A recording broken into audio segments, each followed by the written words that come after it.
didn't come to any definite conclusions about it, but it seemed to me like there was something unanswered there. I don't think anyone was a foul play as such. Anyone killed her or anything like that. But I think that maybe the person whoever it was who brought her the drugs on that day, maybe somebody could identify. I couldn't identify them, and also I realized I started, interviewing everybody about what happened on that day and spoke to many people. But then I realized that was going to be 20 minutes of the film in order to make sense of it. Plus, I didn't come to any definite conclusion that I could say X or Y.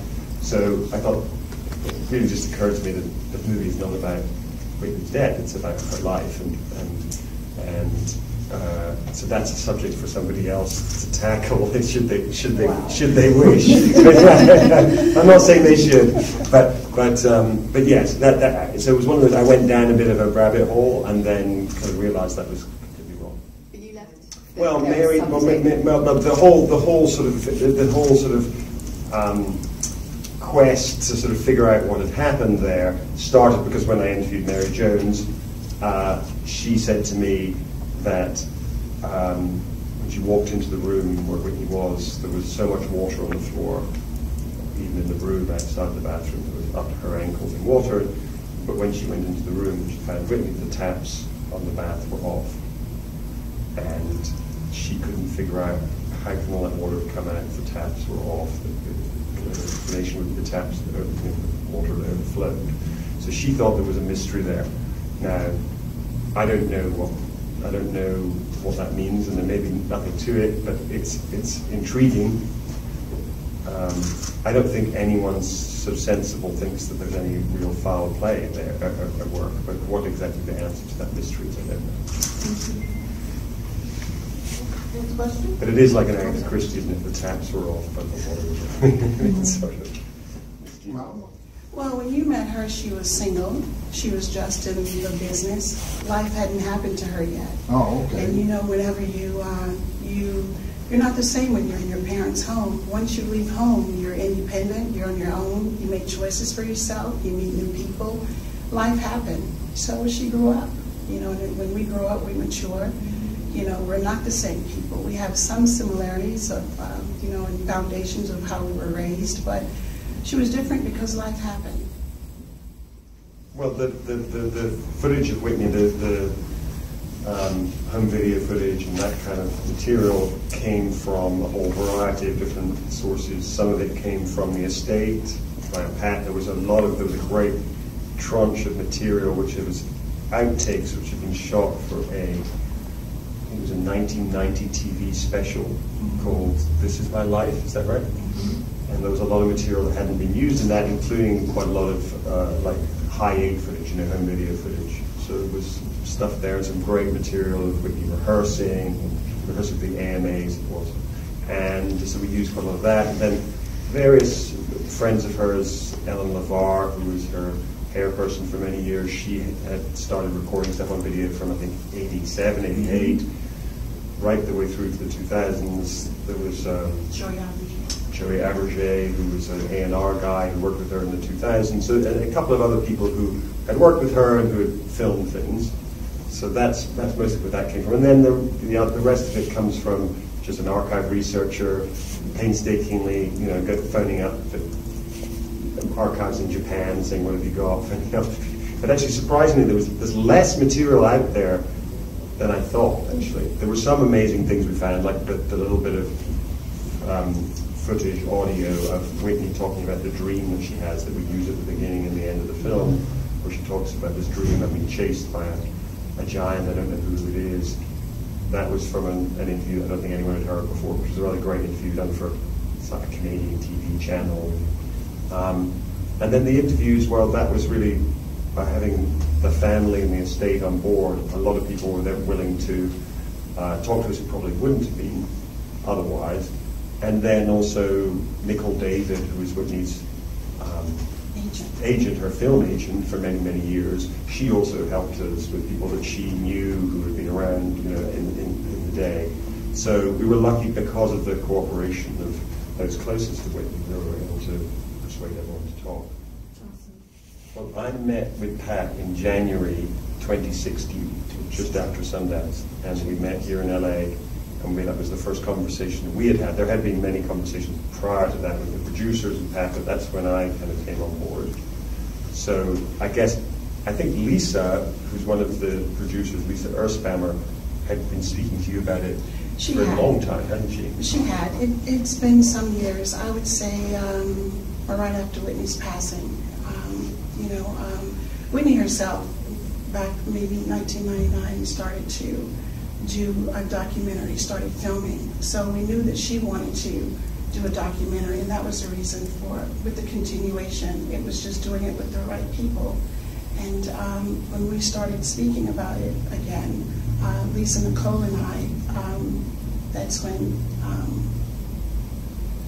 Mr. David here was mentioned, and Kevin was mentioned. We were very blessed and lucky to get him on board, along with the Chans, Jonathan, and Simon. So it's been about 2 years.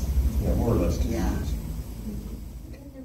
Well, I guess I have to take blame for anything that's in the film. So, ultimately, I guess in most instances it's my decision or my decision in cooperation with Pat and the producers to put in. But for the most part, it's my judgment.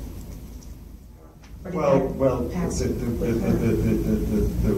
woman in question, he passed away 6 years ago.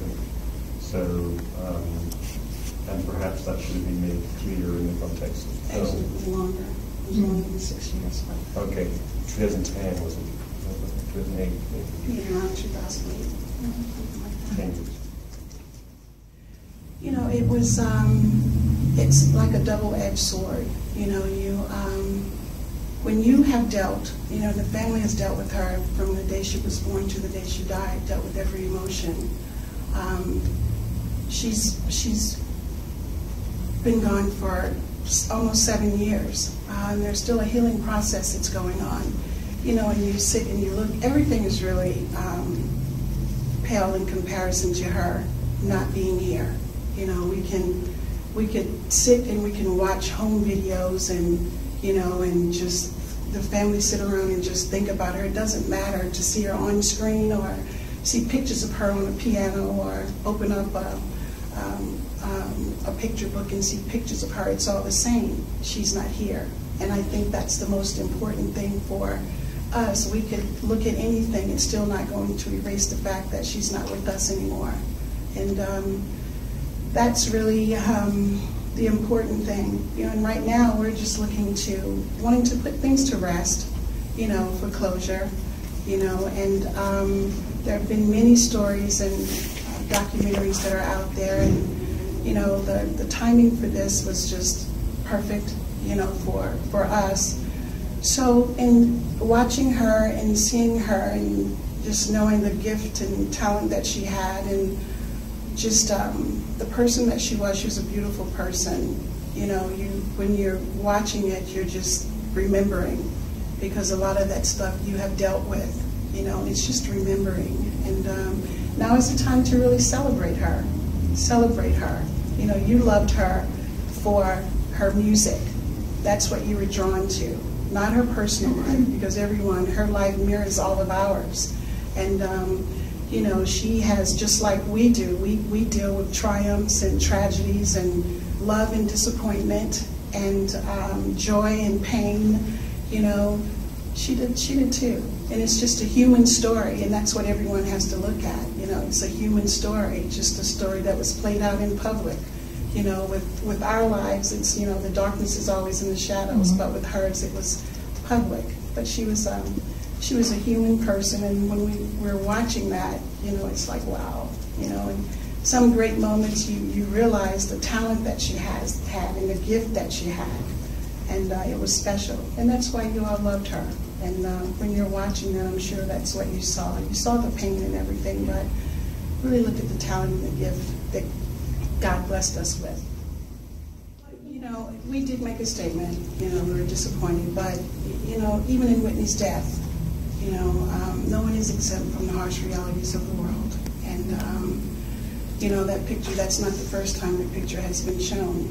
You know what I'm saying? So we didn't address that in any other way than what it was. You know, we were disappointed, and that's all you can say. I suppose the other side of it, though, is that even in its negativity, it goes some way towards showing, I suppose, people are still so obsessed and affected by that image as a huge power for people. I know that they're using it very much for shock value, superficial shock values, but it does speak to the way that Whitney and her death are so much part of popular culture still. Many years after, 6 years after her passing. The experience was different because of Gary and Michael, I would say, in my opinion. I felt very good that they were speaking out. You know, they have had to share their sister for 3 decades, you know, to the world, and their mother. They've had to share her for a very long time with other folk, and have had to protect an image of an icon for many, many, many years. And she's no longer here, and the family has had to deal with that, you know, since her passing. And for them to be able to open up and just speak about themselves, they spoke about their truth as it relates to her, and it made me feel really good for them, you know, because like Kevin has always said in some of his interviews, it may have seemed like it was very therapeutic for them, you know, like taking the lid off of a pressure cooker, you know, and they're able to release. So for us, it was a good time and a good feeling, you know, although revelations were made, you know, it's okay. And like I always said, it's minute in comparison to her not being here. So yeah. I think it's worth saying that from my point of view and from the whole production's point of view, it was a very happy production, and was sometimes difficult and sometimes you know, challenging, getting hold of people, getting to appear on screen, getting the archive material, getting the music. But there was never any bad feeling between the estate and the production or anything. It's been very much from our point of view anyway, a very happy collaboration. And you know, from my specific point of view, I started off making this really with the purpose of trying to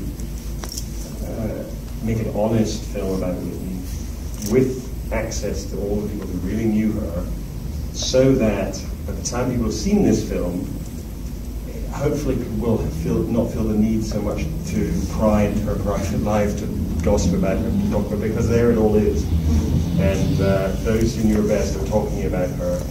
And then you can turn to the music and say, that's what's left. You know, we can stop the kind of conspiracy theories and the gossip, and actually turn to what is going to survive her, which is the music. Exactly. You know, he was married to her, so therefore his story is his story. You know,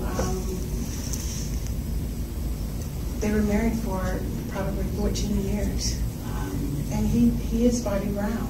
And always tell everybody, anyone that has life has a story. You know, he wants to tell his story. He should be able to do that. You know, I'm hopeful that he tells the truth. You know, because when you don't, it causes confusion, and there's conspiracy theories, myths, you know, whatever. But he's entitled, you know, to tell his story because he was married to her. Well, I think I've already sort of said what I think, which is I want people to take away a feeling that Whitney's talent is greater than anything else that's written about her and talked about her. And that's that we wouldn't all be sitting here if it weren't for that talent. And so I want people to come away from it, as I have come away from 2 years making the movie, feeling even more impressed with what she did. And even also, I still don't understand how she did what she did, because that's the thing about a great talent, is that you can't put it into words. What is it about her voice that is so affecting and so moving to people from all over the world? And that's still the kind of the secret sauce that you'll never know what went into that. Whitney loved her craft. You know, she loved singing. From a little girl, you know, 5 years old, singing in the basement with the room, she was a dreamer. She knew that she wanted to become a singer.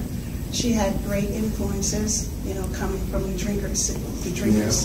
Her mother, her cousin Dion, her brother Gary. She was around music royalty, you know, and her mother helped her fulfill that dream. She prepared her, you know, just as she did her sons, you know, with both of them graduating high school and going off to college, the sons, and one playing Final Four and DePaul in the NBA. You know, so she was, it was same as any other American family that had dreams and aspirations, but Whitney was able to fulfill her dream for only a short while. You know, she was given to us one moment in time, and she fulfilled her purpose here. She was very humble when it came to that, you know, but she loved her fans. I think you can see in the clip in the film, is the home movie clip, where she's in the dressing room with her mother and she's complaining and saying, you know, people think it's so easy. Right. Well, in that clip, it just shows you she thinks that she has got this God-given talent and that she works hard at it, and these other people, who shall remain nameless, she's sort of going, you know, it's all image. It's all image. I'm really giving it. So that just answers your question, I think, that, yeah, she realized what she had, but she also realized she had to work at it.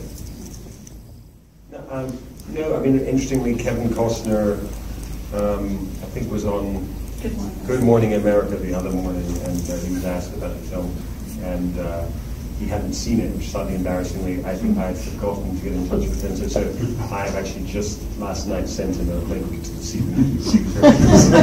So slightly embarrassing. But, and as for Clive Davis, he has seen the movie. I haven't spoken to him subsequently. But he's, well, that's a very, I mean, there's lots of things weren't included. Waiting to exhale.